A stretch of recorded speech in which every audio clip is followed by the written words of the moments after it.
জীবনে যে কোনো কিছু আপনি যদি অর্জন করতে চান বা হচ্ছে যে কাঙ্ক্ষিত লক্ষ্যে যদি পৌঁছাইতে চান, আল কোরআনে এটার একটা সূত্র বলা আছে।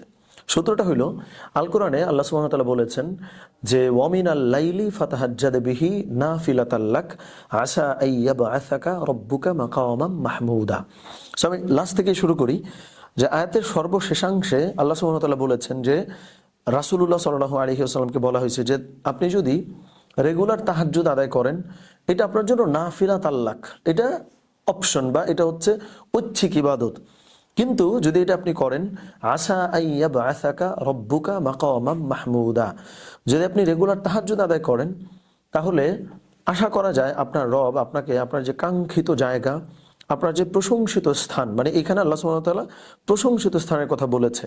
তার মানে ধরেন আমাদের জীবনে যে লক্ষ্যটা আছে, ওইটা অর্জন করলে আমরা আমাদের কাঙ্ক্ষিত জায়গায় পৌঁছাই যাই, মানুষজন আমাদেরকে নিয়ে মাতামাতি করে।